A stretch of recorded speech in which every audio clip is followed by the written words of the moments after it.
भाई राज्यसभा में है कि नहीं है? राज्यसभा में भेजा कि नहीं भेजा है? बिल्कुल भेजा है। आप कितना सम्मान करते हैं? सूप हंसे सूप चलनी भी हंसे जिसमें 72 थे। समाजवादी पार्टी आ गई सामने एकदम, देखिए रेस्क्यू ऑपरेशन में। मैं आगे मैं आ रहा समय दे रहा हूँ आपको। हाँ जी प्रतीक जी, बड़े सवाल जवाब हो रहे हैं। पढ़े लिखों की पार्टी, इन्होंने कहा पढ़े लिखे की पार्टी है, विकास वो किया जो आए है थे और- इसी नाम पर आए थे जी। तो सवाल यही है, अगर इतना ही विकास किया और इतने ही पढ़े लिखे हैं तो फिर लास्ट मोमेंट पे रेवड़ियां क्यों बांटनी पड़ रही हैं और आपको झूठे वादे क्यों देने की भी जरूरत पड़ रही है? तो मुझे तो एक चीज ही जनता से भी पूछना है, ये क्यों झांसे में आ जाते हैं? सवाल वही है। पूछते हैं ना, देश के प्रधानमंत्री क्या करते हैं?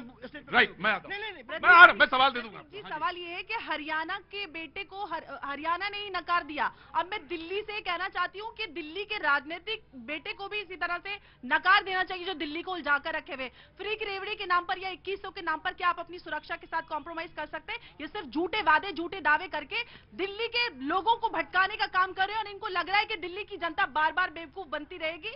2-3 बार आजमाया जाता है, इस बार आपको बड़ा जोर का झटका लगेगा जैसा हरियाणा में मिला है। जैसे आप कहते हैं कि यहाँ वहाँ के आ जाते हैं, ऐसे ही धक्का दिल्ली की जनता मारने वाली है जो यहाँ वहाँ बोलते हैं लोगों। रेवड़ी रेवड़ी रेवड़ी करने वाले की स्थिति यह है कि देश के प्रधानमंत्री खड़े होते हैं स्टेज पे और कहते हैं कि मैं वादा करता हूं कि जो अरविंद केजरीवाल जी की योजनाएं बंद नहीं करूंगा और ऐड करूंगा। ये भारतीय राजनीति में परिवर्तन लाई है आम आदमी पार्टी। लोगों के जीवन को बेहतर बनाने के लिए उनके शिक्षा, स्वास्थ्य, जो भी चीजें हैं, महंगाई कमर तोड़ रही है। थोड़ा बहुत हम कर पाते हैं, जितना हमारी शक्ति है, क्षमता है, उसके हिसाब से हम कर रहे हैं और दिल्ली की जनता उसी पे मुहर लगा रही है। चलिए कुछ थोड़ा जी, हाँ जी एक मिनट जी। नमस्ते। नमस्कार सर, मैं कहाँ जाना? हरियाणा से हूँ। हरियाणा से? हाँ जी, हाँ जी। वहाँ तो निपट गया मामला? निपट नहीं गया, हम पूरे देश के बेटे हैं। क्या नाम है आपका? हरियाणा में तो रहते ही इसका मालूम ये थोड़ा कि हरियाणा गया, पूरे देश के हम। नहीं, बिल्कुल पूरे देश के। क्या नाम काम करते हैं? मैं एडवोकेट हूँ। तब तो फिर बोलिए, आप पूरे देश के नहीं पूरी दुनिया के हैं आप। एडवोकेट साहब कोई रोक ही नहीं सकता आपको, बोलिए। सर मुझे बहुत शर्म आ रही है ये बात कहते हुए कि एक हरियाणा का युवक केजरीवाल, मतलब मुझे शर्म आती है कहते हुए, इससे हिंदुस्तान में इसे झूठा आदमी कोई है ही नहीं। हिंदुस्तान में एडवोकेट साहब कैसी बातें कर रहे हैं आप? सर ही टॉप पर, हर जगह इन्होंने टॉप किया, झूठ बोलने में भी इस बार टॉप कर दिया। नहीं, ऐसा नहीं बोलना चाहिए। मुख्यमंत्री हैं और मतलब रहे हैं, सॉरी हम रहे हैं, वो तो ऐसा नहीं बोलना चाहिए। किसी का अपमान नहीं करना चाहिए, अपमान नहीं करना चाहिए। रही बात मोदी जी की और केजरीवाल, तो दूर दूर तक उनका कोई कंपैरिजन है ही नहीं जी। कहाँ केजरीवाल और कहाँ मोदी जी, ये देखो जी।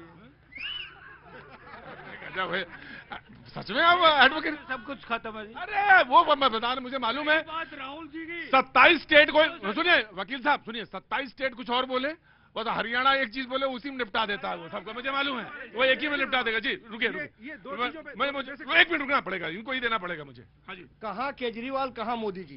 दिल्ली में आते आते कहाँ मोदी जी, कहाँ केजरीवाल? दिल्ली में ये स्थिति है।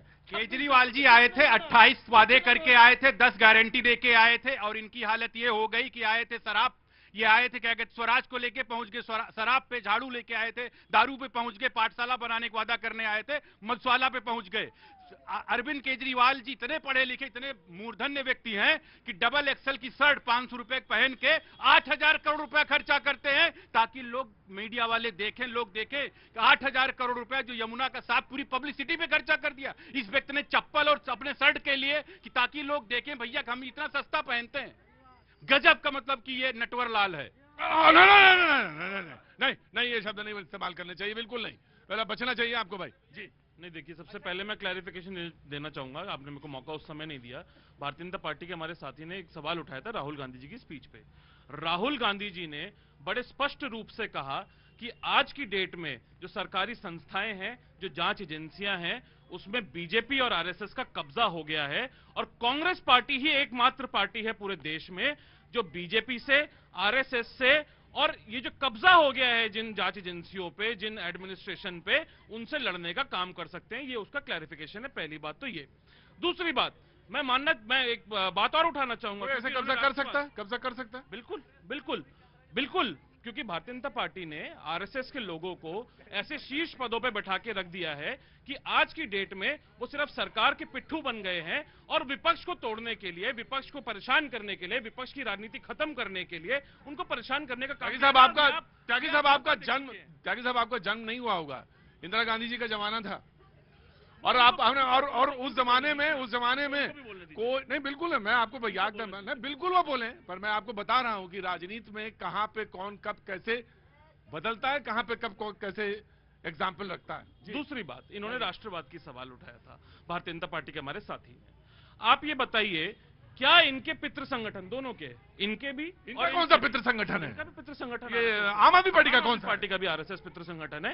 देखा इनका नहीं भी आपने? आरएसएस है। देखा नहीं इन्होंने मोहन भागवत साहब को इन्होंने पत्र लिखने का काम किया। अरे मेरा बड़ा भाई मुझे बहुत मार रहा है, उसको आप उसका साथ देते हैं, क्या आप उसको कुछ बोलेंगे कि नहीं बोलेंगे? अगर ये मानते हैं कि इनका भी पितृ संगठन है आम आदमी पार्टी का, तो गलबैया डाल के भैया जो है इंडिया गठबंधन में क्या कर रहे थे जरा जो है? एक तरफ तो कहेंगे आपके विचारधारा के हम विरोधी है, और जब जो लड़ना है मोदी जी से तो आ जाओ आ जाओ आ जाओ, क्या कर रहे थे? तो चुनाव के बाद क्या होगा ये किसी को कुछ नहीं पता है।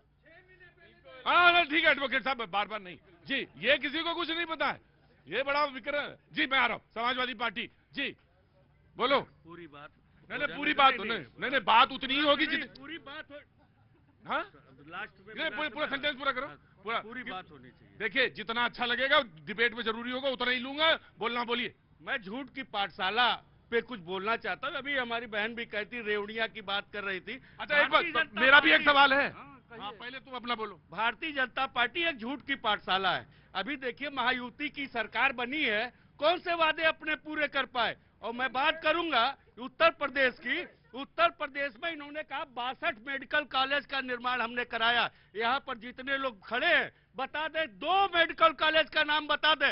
इनसे कहता हूँ 2 मेडिकल कॉलेज का नाम बता दे। हम समाजवादी पार्टी के लोग 4 मेडिकल कॉलेज का नाम बताने के लिए तैयार है। उत्तर प्रदेश में बनाया है। ये झूठ बोलते हैं, ये केवल झूठ बोलते हैं। इन्होंने कहा कि हम लड़कियों को उत्तर प्रदेश में स्कूटी देंगे।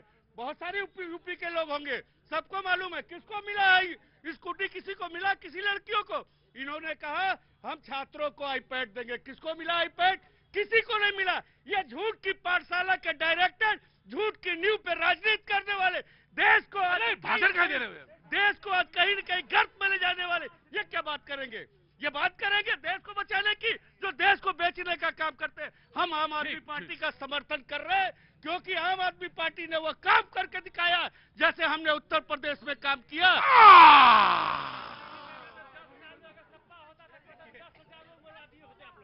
10,000 इनकाउंटर करवा दिए होते, ये लड़ाई झगड़ा करके क्या कहता हुआ आपसदारी में जो। अरे कोई बात नहीं, छोड़ो। अरे नहीं ऐसे, अरे नहीं छोड़, मैं आ रहा हूँ।